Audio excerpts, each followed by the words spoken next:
AmandaLand.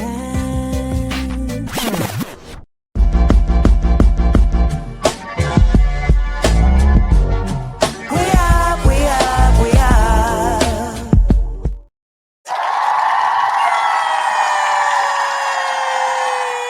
Hey! We are joined today by our K-drama leading lady, Laura Chung.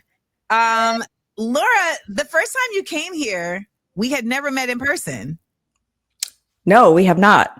And now we go on walks and we go to farmers markets. Yes, we do.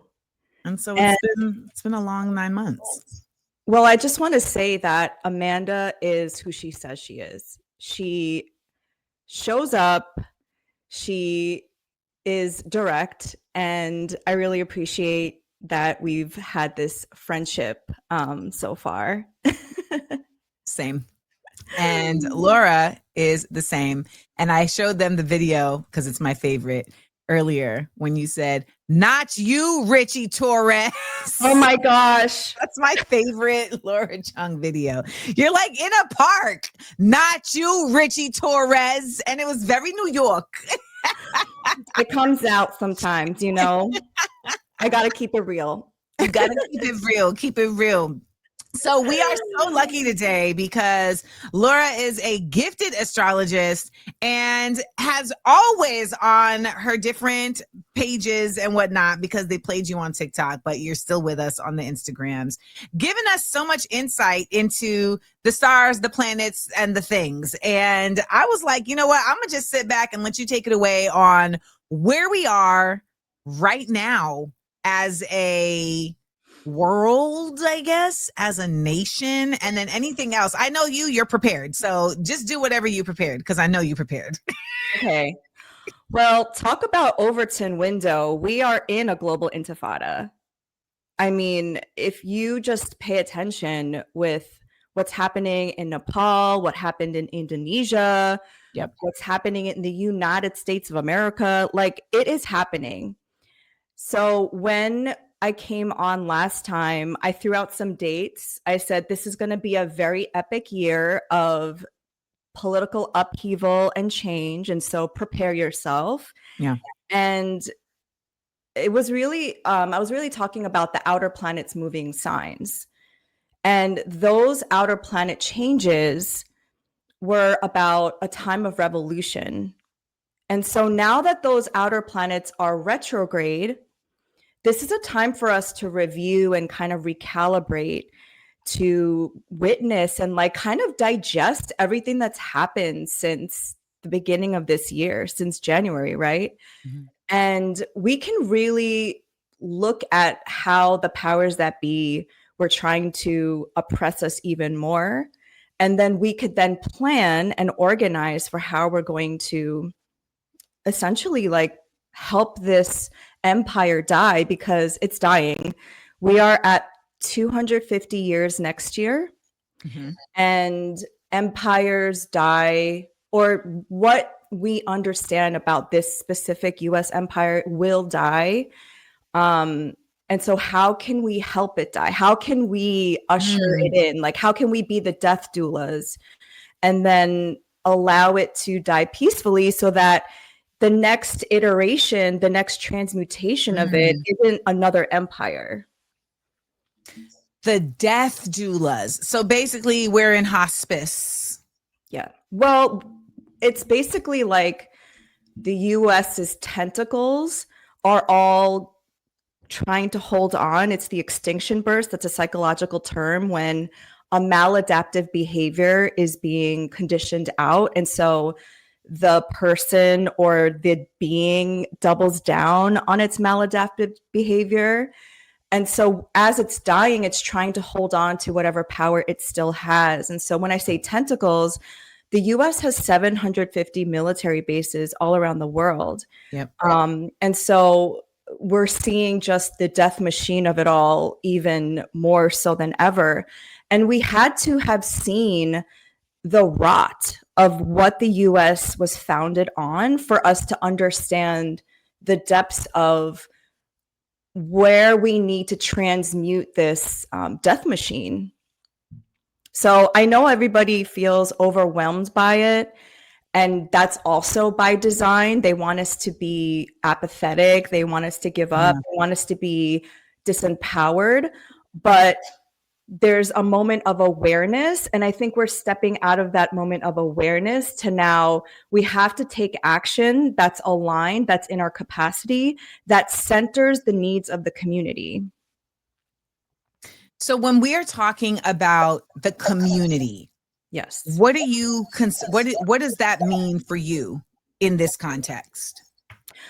So I always say I'm from a collectivist culture, but I don't live in a collectivist country. And that's really painful because I'm from an Asian like culture, obviously, where the needs of the community are centered. Like whatever the family and the community needs, it sometimes does trump the individual need, I have to be honest.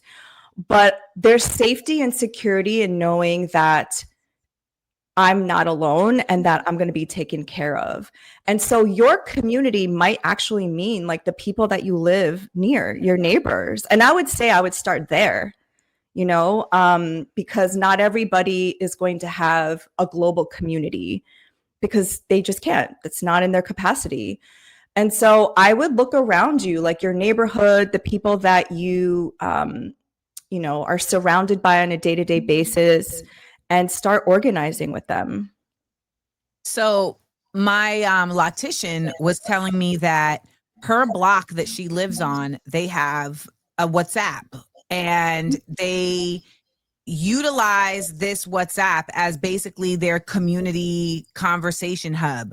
And I was like, yeah, but like, what are you guys talking about? And they're like, well, they did a community pool to raise money to like hire a cleaner for the block because the city didn't do it, and they're continuing to fight the city, but that in the meantime, in between time, they have that. Then they'll do a thing where like if someone moves their car, they'll be like, hey, I'm leaving this space if anybody is looking for a parking space. Like there, she showed me where it's like someone put a picture in the chat and was like, hey y'all, these people are sitting on your car. So, you know, just letting you know they're making your car a couch. And I was really surprised by this because she lives in New York City, and it's not like she lives in some like affluent neighborhood, you know, like it's a block in New York City. And it seems like this is so old. It seems like this is so like newfangled, but that's very old school, you know, that your block would know about each other's coming and going, and you know which has been very unique for me living up here in Rockland, right? Where like bumping into people in the grocery store and in like Main Street, the fact that there is you're like all the time. Like I was in, you know, Walgreens yesterday, and this woman's like, Amanda, hello. And I'm like, oh, Joanne. Like it feels very small town. And I think we have to kind of like make everywhere feel small town. Does that make sense? Yes, 100%. Yeah, because unfortunately, where we live is very Zionist. We live in a very Zionist town, in a very Zionist state, right? And there is this feeling of needing to, again, separate ourselves. Like those are those people over there. And I don't know, I'm not there yet. And I don't know how we get to a place where we put our needs aside, and because like things are going to get real, I know, more so in the future. I would say 2026, we're going to what do the stars say? So the outer planets right now are retrograde. So this is kind of like the reflection period. And then they all move forward again in 2026. And 2026 is the United States 250-year like birthday, solar return. And there's multiple cycles going on at once, but we're definitely going to be in some kind of, I mean, we're already in war, right? Like we're in multiple or conflicts or genocides. Yes. But I feel, and this isn't just my feelings, this is like most astrologers see that we're going to be in some type of civil war, like internal war, as well as a foreign war. And what's troubling is that as the United States becomes more and more isolated, we see China and Russia and North Korea kind of banding together against the United States. So I think more than ever, we have to, again, like the people power, Pluto in Aquarius, the age of revolution, Neptune and Aries, reimagining things, reimagining what our future could be, Uranus and Gemini, taking back communications and educating each other and being the little disruptors in our neighborhood. So it's like how we have to look at how they've used their power, and we kind of have to not only counter that and resist that, but then imagine new ways of being.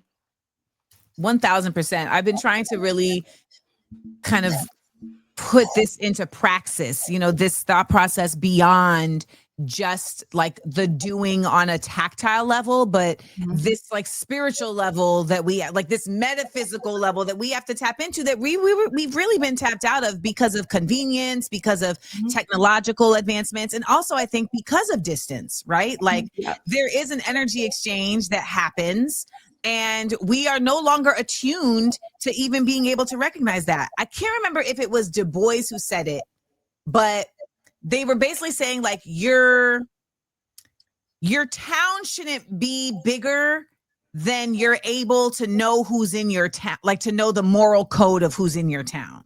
Like it should not expand beyond to the point where it wasn't Du Bois. It was in a documentary that I was watching about the Gilded Age.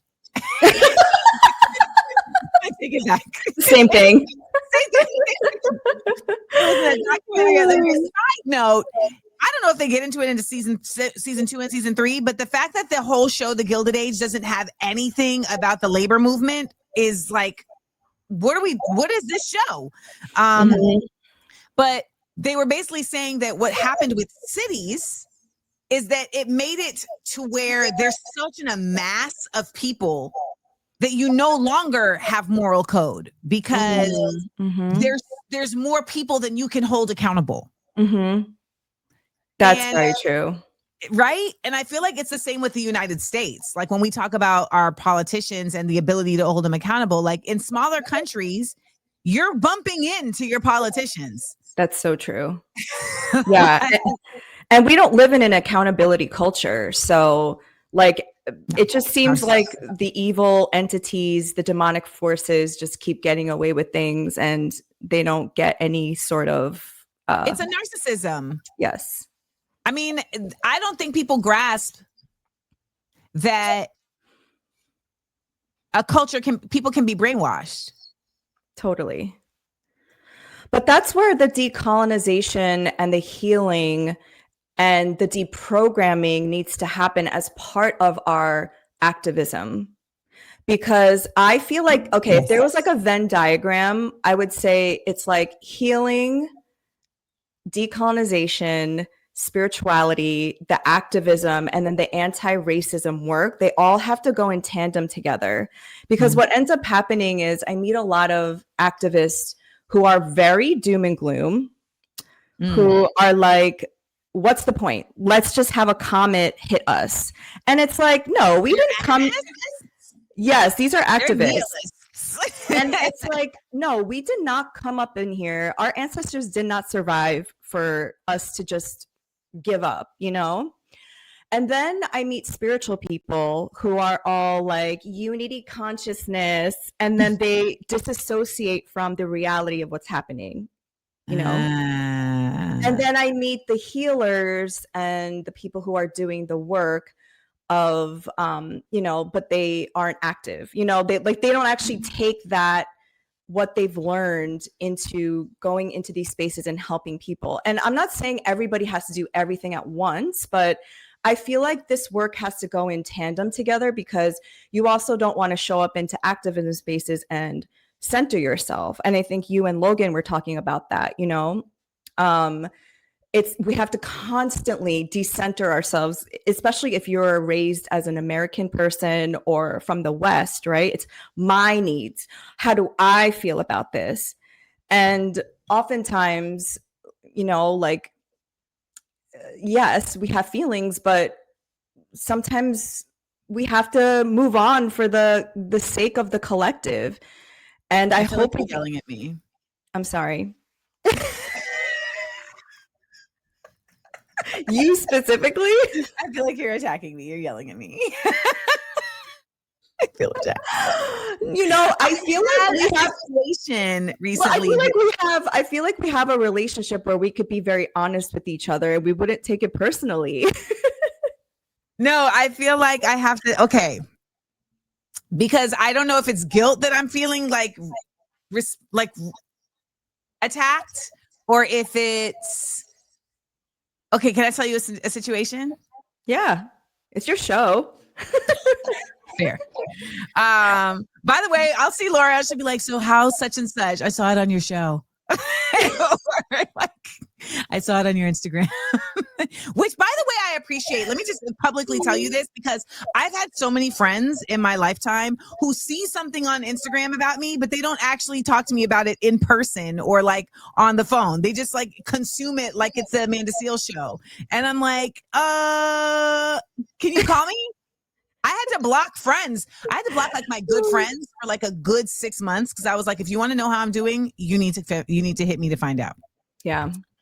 So I'm looking to go into a PhD program, and I went to a colloquium, which is where basically it's like an intellectual conversation. And this colloquium, when I got there, like they didn't have like a room for it. Like there was no information. I was having to like email all these people. The security guards didn't know. So I was already like disarray, right?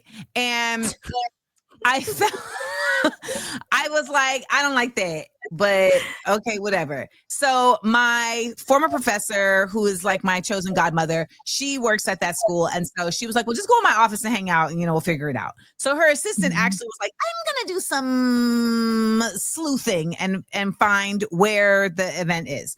So she did, she found it. And so I was able to go. So I get there and there's probably about like 13 people.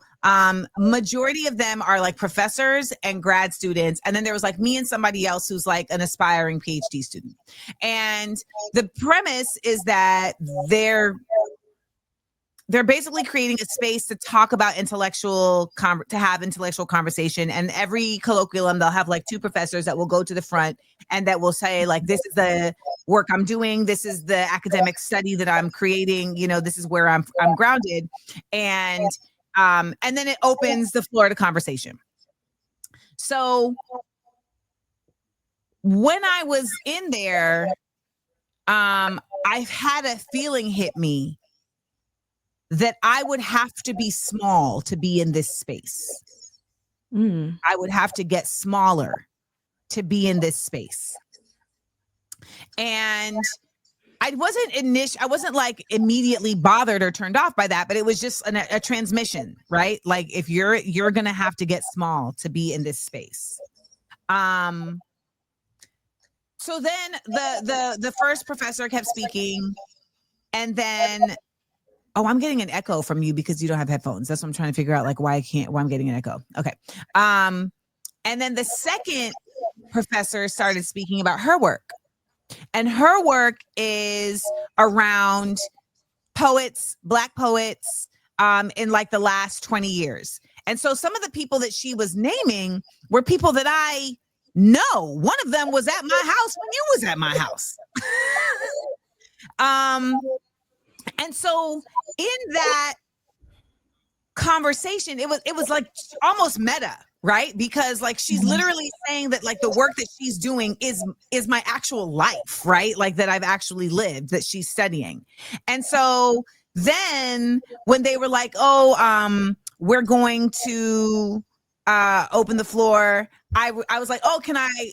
And she was like, I was going to say something before you ask a question. I was like, I was just going to make a comment. And she was like, go ahead.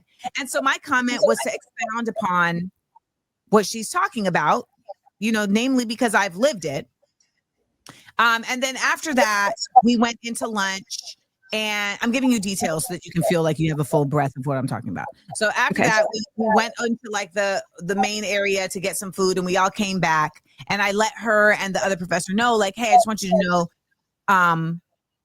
if you see my head down, I'm drawing. It's not that I'm not listening. Like, that's actually what helps me listen. She was like, girl, you here. I already know what you do. So I'm just glad you here. Now, I left out the fact that by the time I made it to sit down in that room, 5 different people had recognized me. All right. Like, in the room, they recognized me. The security guard recognized me. So by the time I got to the room, it was like, okay, this is already a space where I kind of like I'm visible in. So now someone else asked a question. The person kept talking, and then I was like, "Hey, can I?" And I was like, "Oh, can I ask a question?" And then the moderator, who is an Asian professor, her name, I'm not gonna say, I don't need to say her name, but she was like, "Can we actually have someone else speak who hasn't spoken yet?" Oh. And I was like, I said, "Wow, this is happening again. First it was second grade, and now it's this." As a 4-year-old, and she was like, haha, no, really though. Now, this is for a program that is titled Black Race and Ethnic Studies. There's only 3 Black students in the room. The majority, all the other Black people are professors. So then someone else, a non-Black person, was speaking, fine. But that moment flooded over me, and I said, it's time for me to go. And so I packed up my things quietly and I headed out. And then when I got down the hall, the same professor who shut me down, she ran outside and she said, "Excuse me, are you leaving in anger?" And I said, well, no, I wouldn't say I'm angry, but I am disappointed. And she said, well, what's the issue? I said, well, to be quite honest, I didn't appreciate being silenced. I'm not sure if you know me or my work, but she's like, no, I don't. I said, well, I'm an asset in that room. And I know that I had spoken before, but I hadn't asked a question. And I know that like the question aspect of this is really important. And she was like, well, you have to understand. I said, well, I'm still speaking. No. As I was speaking, she was like, can I speak now? And I said, well, I'm still speaking. So no. And so then I finished my point, and then she was like, can I speak? And I said, go ahead. So then she started speaking, and she said, I am creating a space, I have to make graduate students feel like they are heard and like they have a space here. And so I said, yes, I am looking to be here as a graduate student. And she said, well, can I speak? I said, you know what? If this is how you interact with folks, I just don't need to be here. And I left. And so I am in this like kind of space where I don't feel like I don't feel like I'm wrong in reading my intuition as saying I shouldn't be there. Mm-hmm. I just don't know. I feel like there's like an egoism involved, but I don't know if it's like a bad thing. Yeah. Well, you were triggered because it brought back memories from when you were a kid. Right? Yes. Yeah.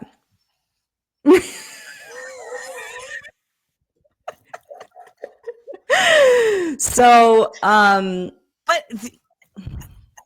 here's the thing. It's like, it did bring back memories when I was a kid, but I've experienced this as an adult, right? Like I'm constantly being told, stop talking, let these other people. Yeah. So I guess it was like when you were talking just now about like, sometimes we have to like, step back for the greater, for the greater good of the folks. I'm just like, am I failing to do that in this space?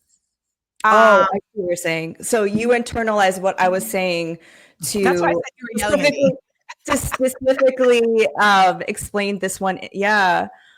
I have to sit with that because I feel like you're in an institution that is like, like going to school is like very hierarchical, and you have to like, I know you have ADHD and you're a neurodivergent person. I don't know if those institutions like know how to be with neurospicy people. You know what I mean? Yes. And my loctician sent me something this morning that I wanted to read you as an astrology guru. Okay. So it says, beat Pluto. Pluto lost its planet status in 2006, but continues orbiting the sun unbothered by scientists' decisions. And she said, beat Pluto. You don't need their PhD to be categorized by their standards. You'll take the same path and end up in the same places they do while doing your own thing, orbiting the sun unbothered. Yeah, and Pluto is the god of the underworld. Like, there's bigger fish to fry. I would say, obviously, like, you're a very empathic and sensitive person, and I'm not saying to like disassociate from your feelings. I mean, you're a Cancer moon. I'm a Aquarius moon. I'm very good at detaching emotionally. Okay. And so I guess like I would understand that as somebody who has a water moon, right? Like, you're very intuitive, you're very empathic, but you have to understand like the bigger reason why you're there, because you do have a bigger reason why you're there. And so I love that analogy you gave with Pluto, because it's like Pluto takes no bull. You know, it's the death, it's the death in the underworld and the rebirth. So I think going back to what I was saying, it's like there's so much nuance and there's so many layers to this, right? Community. Because we are going to get triggered. No space is safe. But again, like, how can we try to show up and have harm reduction? How can we also take a step back and say, what is the bigger picture of why I'm here in this space? Should we talk about the outer planets? Please. Okay, since you brought up Pluto, and I think we talked about this the first time I was here, Pluto is an outer planet like Uranus, like Neptune, and it changed into the sign of Aquarius November 19th of 2024. And the last time this happened ushered in an age of revolution. So this was the American, French, and Haitian Revolution. And so now with Pluto back here, we see all these revolutions happening in the world. And what I find interesting is that on September 5th, Trump restored the Department of War from Defense, but it was named the Department of War on August 7th, 1789 by George Washington. He signed it into bill. And this was during a Pluto and Aquarius time. So it's kind of like that return is like hearkening back to George Washington, American Revolution era of like, and actually it's more accurate to be called Department of War, if we're being honest. It's not a defense. And then on July 4th, the big, beautiful bill was passed. And one of the things that it was, a little bit of like a retraction was the birthright citizenship, which was in the 14th Amendment. The 14th Amendment was ratified in 1868, and that was a Neptune in Aries time. And we are currently in a Neptune in Aries time. So other things in that bill were, Medicaid, like restrictions on Medicaid and SNAP benefits. And that all of those things happened in 1964 and 1965. Lyndon B. Johnson passed those, for elderly people, disabled people, people who need food stamps. Mm-hmm. These are just things that we've almost taken for granted in the last. As if they were always here, right? But they're gone like that. Did you want to say something? No. Okay. And that was during a Saturn and Pisces era, and Saturn just re-entered Pisces, like, because it's retrograde right now. And then with Uranus and Gemini, the last Uranus and Gemini was during World War II. And this is when the nightly news was like a thing. This is when news broadcasts started. And what we're seeing now is news obviously being like it's like literally being censored. Yep.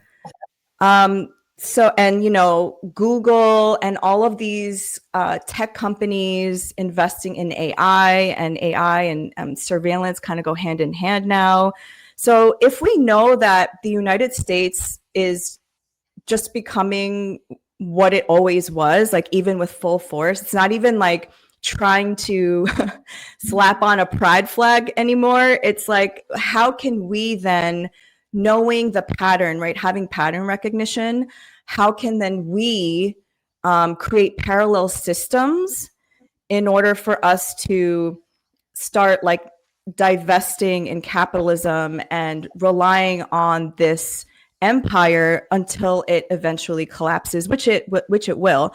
I think it's going to break apart. I think the United States is going to become like amorphous. Like smaller mini nations within the United States.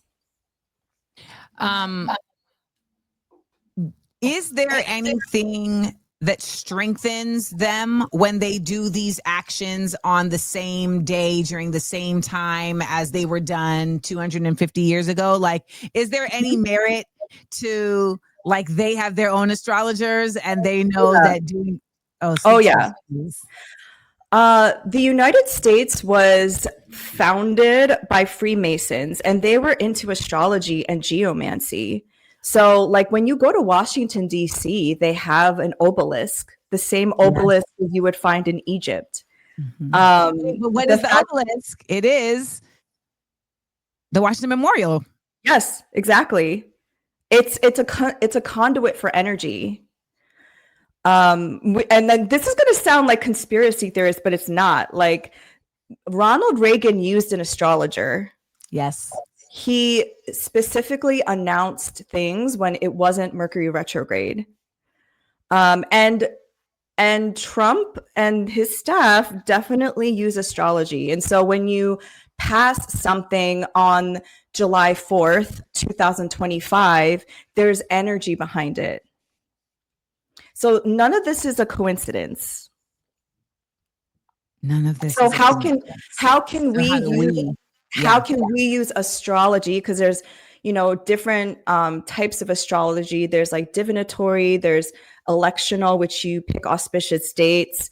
There's world astrology. How can we use astrology to our benefit for organizing, for protests, right? How can we? I mean, honestly, like, I've tried to reach out to the global Samud flotilla people because I'm like, the first time they launched that flotilla was a totally bad time astrologically. I remember you saying this. We were on a walk and you were like, I was like, Amanda, do you know anyone on the team? And I was like, even the day that they picked this last time, August 31st, was just a bad day astrologically. And I think they got caught in some weather moment that they couldn't leave. That they couldn't bounce. Yes. And apparently, like, it's like, I did a live with Greg Stoker the other day. He was like, yeah, it's going to take us like 2 to 3 weeks to get there because we're on sailboats. Yes. And if you think about ancient astrology, this is like a practice that's thousands of years old. Okay. People used it to conquer and colonize people over the ocean. So there are actually auspicious dates and times you can pick for protected sea travel and breaking the siege. You know, like, there are things like that I'm just like, why aren't these people using an astrologer? Why aren't these people using an astrologer?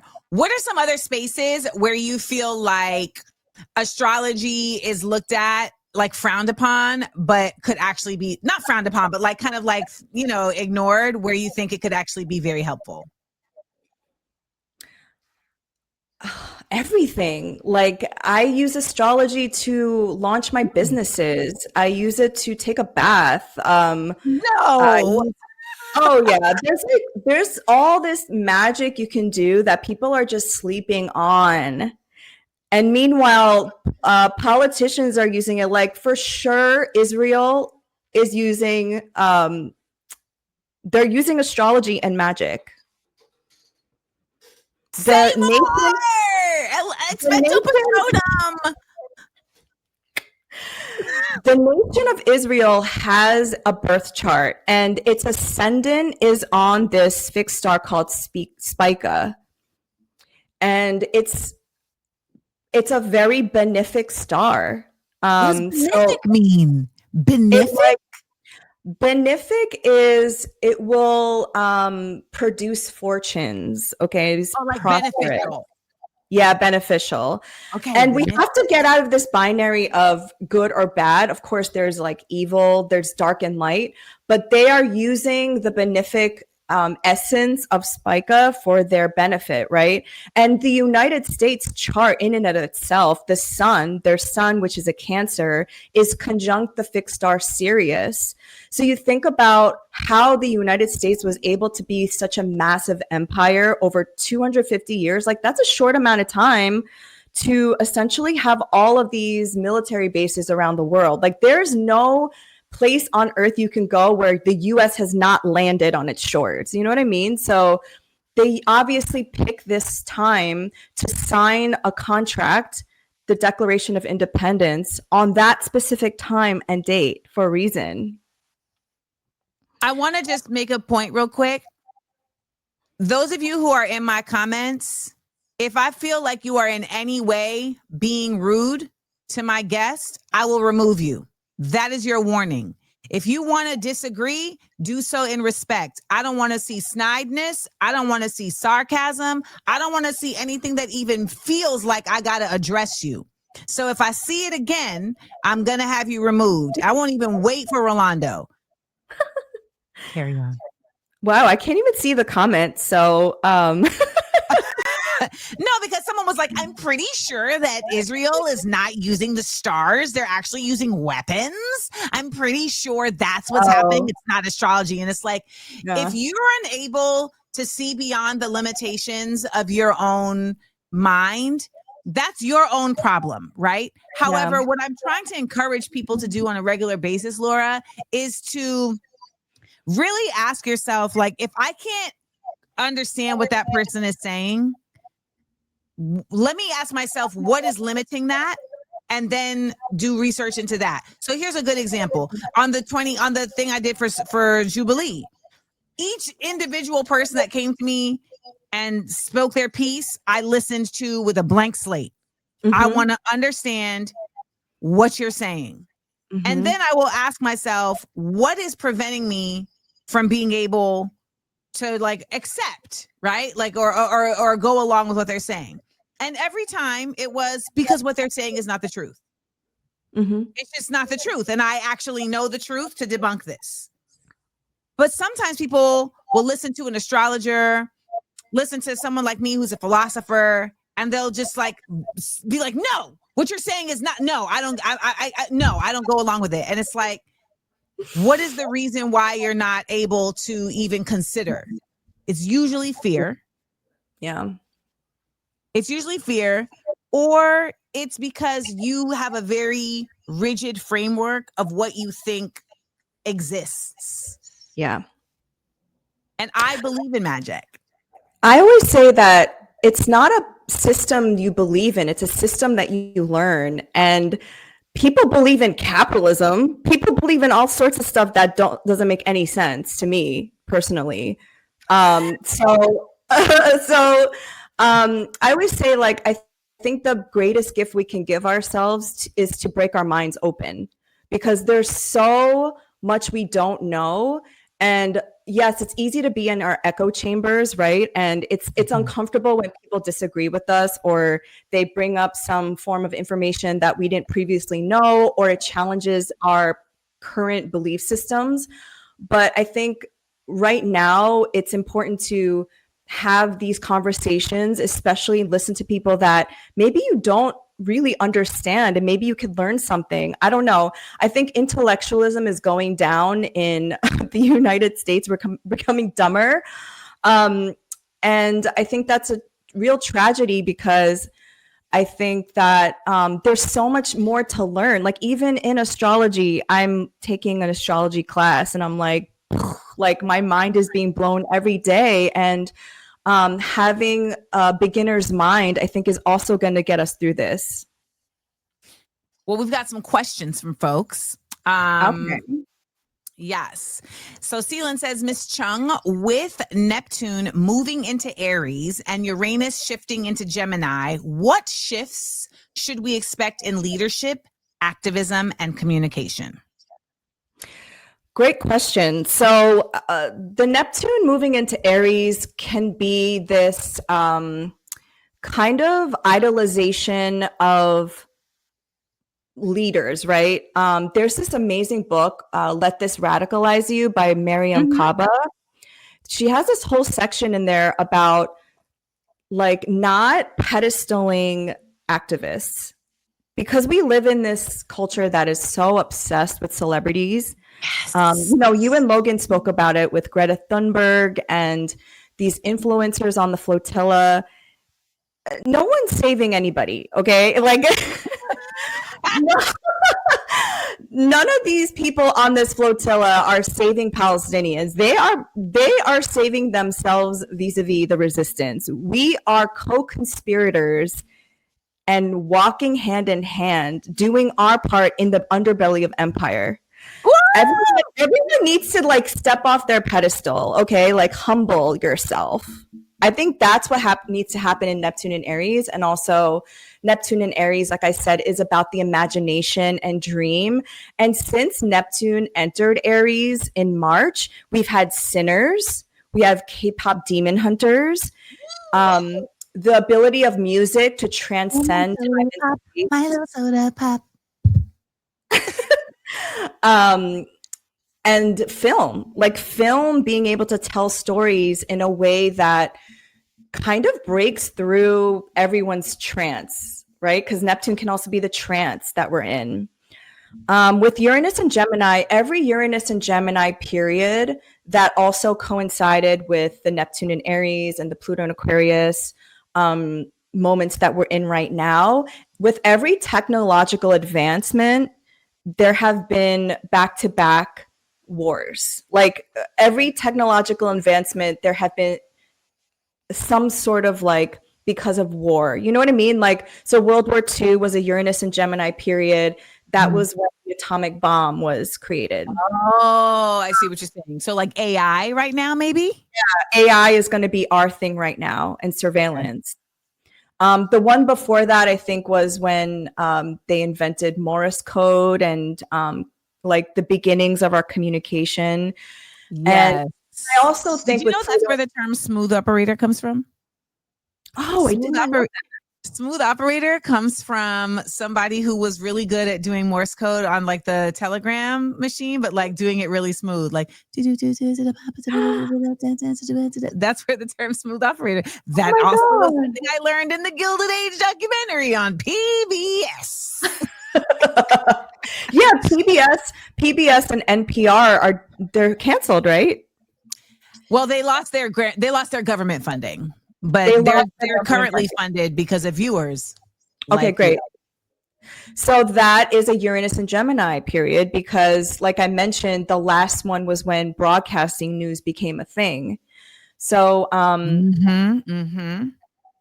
also, I just wanted to mention with Pluto and Aquarius, it also is technological advances as well. That the last one was when the cotton gin was invented, and that also amplified the Industrial Revolution, but also chattel slavery. And I think now in our period, it's about like the minerals in the Congo and our technology. So again, seeing what the empire is using these transits for, we can then not buy the new iPhone, right? And like boycott, boycott, and like stop, divest. Yes, BDS essentially. We have another question. People got questions for you. Girl. Miss Laura, what books or resources can a beginner use to get more familiar with the planets and the energy they give off? Ooh. I know that a lot of people use the Chani app, but I think you have to pay for it. That's a beginners. I like listening to different types of astrologers. So my background is Hellenistic astrology, which is more like traditional astrology. And now I'm starting to study Dr. Ali Alomi's work, and he does a lot of like decolonizing astrology work because believe it or not, Western astrology has its roots from West Asia, Babylon, and what we know as like the Middle East. Yeah. So, the Western astrology, I think a lot of people think like it began in Europe or like, but it actually began in West Asia. I did not know that. Yes. Next question. Miss Chung, how do you cope personally with knowing things ahead of time, like the timing of the flotilla leaving, but knowing that you can't change it? Ooh, that's such a good question. I think it's just with like everything in life, I try to focus on what I can control, which is my regulating my body, which is how I react to things, and also doing what I can and in my capacity, because knowing what's going to happen, and it is really frustrating, I have to be honest with you. The reason why Nepal, what's happening in Indonesia, what happened in Korea with the martial law isn't happening in the United States is because of racism. Like, we don't have healthcare. We don't have universal healthcare because of white supremacy, essentially. Not even essentially. Like, that's why. That's why. They were like, if everyone has it, that means blacks have it, so no one can have it. Exactly. No, that's exactly what it is. I like, there's no sugarcoating that. They don't want black people to have universal health care, so nobody can have it. So unless we grapple with that, I feel like our collectivist future it's really far away. And so it's really difficult for me because, again, like I'm from a collectivist culture, so I'm like, why can't we get it together? Like, here, why can't people like let go of liberalism and capitalism? I feel like people here don't feel like they share the same fight. Like, I feel like a lot of Koreans like feel like they share the same fight, right? Like, I've heard people say, well, Korea is homogenous, so it's different because the United States is not homogenous.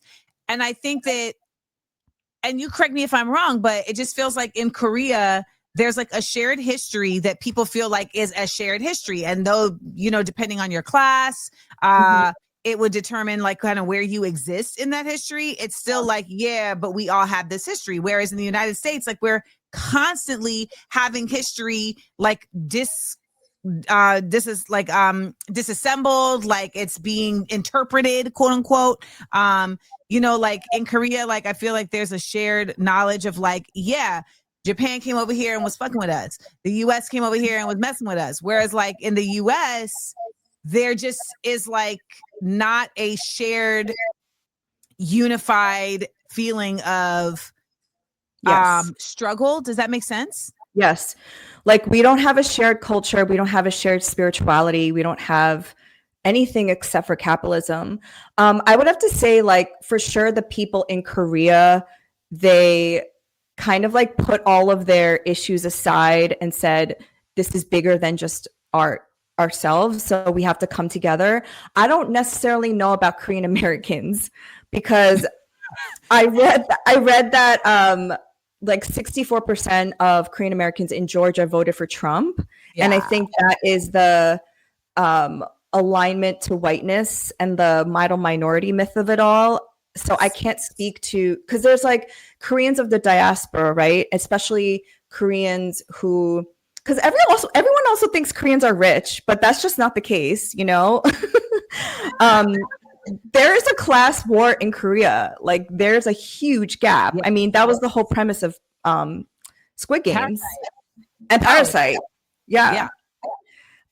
So I think for the Koreans in the United States, our work is to God, let go of whiteness. What the heck? Like, you're not white. I'm sorry to say, but like, and align ourselves to the global majority, and like stop dividing like our movements. And I get to say that because I'm Korean American, so I get to call out my own people.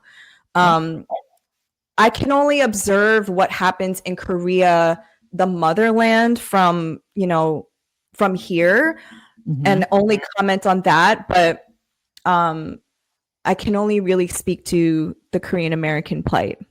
Yeah. We're going to get into one more question. Okay. Okay, we just did that one. I hope I answered these questions. Can astrology help with finding one's purpose or next steps as it relates to life decision? Yes, it can. And your birth chart really tells you your potential and who you are, but also the people in your life, right? And then you can learn about transits and how everybody has a different timing and cycle of their life, which I think astrology is ultimately so helpful, because what colonization did to all of us was take our time, which is our most valuable resource. And so it took our time? Yeah, it took our time.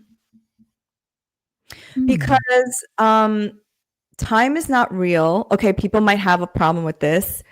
Time is not linear, and capitalism and colonization made us believe that it is.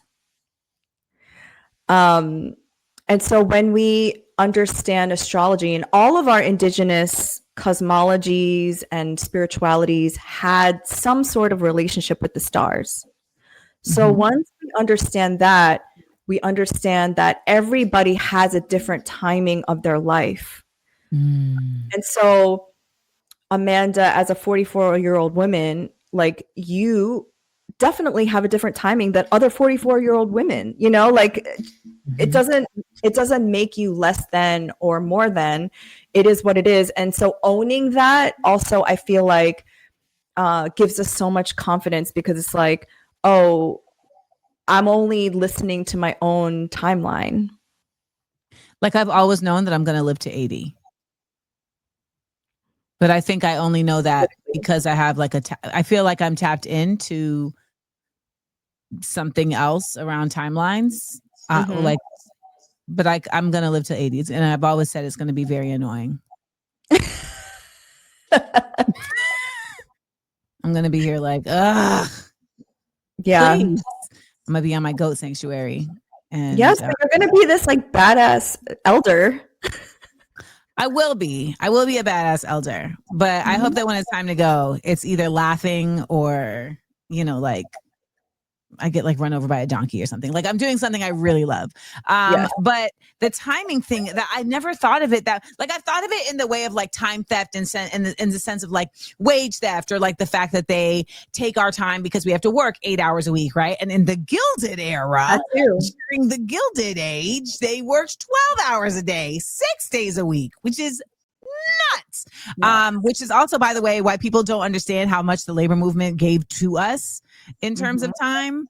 Like, we only work this time because there was a labor movement that was like, y'all got to stop working people to death. So then how does astrology help you know your timeline? Right? Because that was a person they were asking, like, can astrology help you in like decisions and stuff? And so you were saying that everyone has like their kind of timing. How does astrology help someone identify their timing? Yeah. So we have a birth chart, right? So it's like the snapshot of the celestial bodies at the moment of your birth. And so everybody's is unique. There's no two birth charts that are the same. So there's something called annual perfections. Every year of your life, you have a different focus of your life and a different planetary time lord. And then we have secondary progressions. Like, there's different timing techniques in astrology that kind of like point to a theme in your life and what you're going to focus on. And so, for example, you're 44, and so you are in a ninth house annual perfection year. And the ninth house in astrology is about publishing, right? So this is a good year to publish your book. This is a good year to travel to foreign lands and foreign, places. This is a good year to learn astrology, which is, it's the house of astrology, it's the house of God. So learning about different spiritual modalities and philosophies, learning about divination and your own indigenous spiritual practices. So like there's all these different timing techniques that kind of give a clue as to like what your life is trying to point towards at the moment. Did I answer that question? Yeah, you did. Would you want to share what yours is saying right now about you? Oh, woof. We're in eclipse season, y'all. We're in the middle of 2 eclipses. And so this is a time of, like, I would say dramatic endings and beginnings.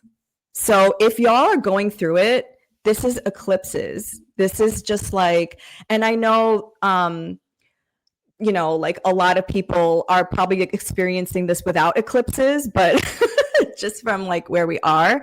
And so for me personally, I'm in an 8th house year, and an 8th house year is about death and like endings, right? Yeah. So I'm personally, and you were in that last year because you were 43. I'm 43. So this is a year for me to kind of like go through this death process of the person I was, to then be the person. I did go through that. Okay. Is that everyone? Is like 43 that for most people? Yes. Oh, I did go through that. That's what that was about? Yes. Mm-hmm. Rough. Yeah. And the eclipses are happening in my handling it. 10th and 4th. And so the eclipses are happening in my 10th and 4th houses. So obviously, like, I'm coming out fully in who I am, which is an astrologer. And that's not something that's acceptable to my family. My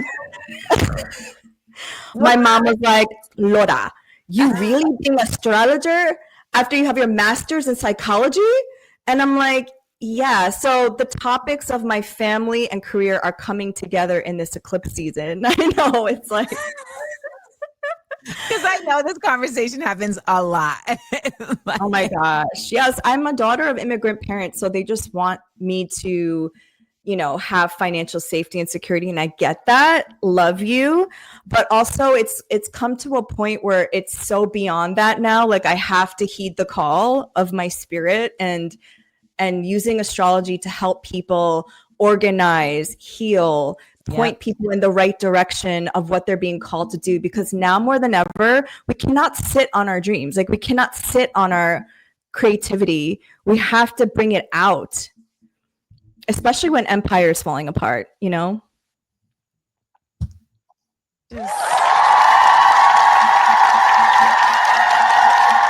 Thank you so much.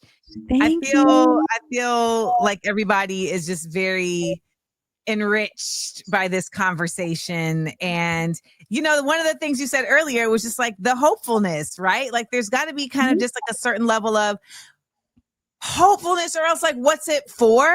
Like I was like angry on Instagram yesterday, and people were like, we're cooked. And I'm like, no, we're not cooked. No. We're just complacent.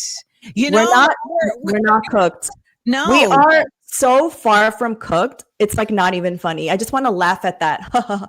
We have never been this technologically connected in our entire lives. We have never been more we have never had this much access to information and each other. We are so not cooked. Please do not fall into this cycle of despair. Let this radicalize you, because that's exactly what they want. And we can only, they can only take our power because we concede it, right? Like we don't even realize how powerful we are. And that when we are fully awakened and we are in alignment with our purpose and we find each other, we are unstoppable.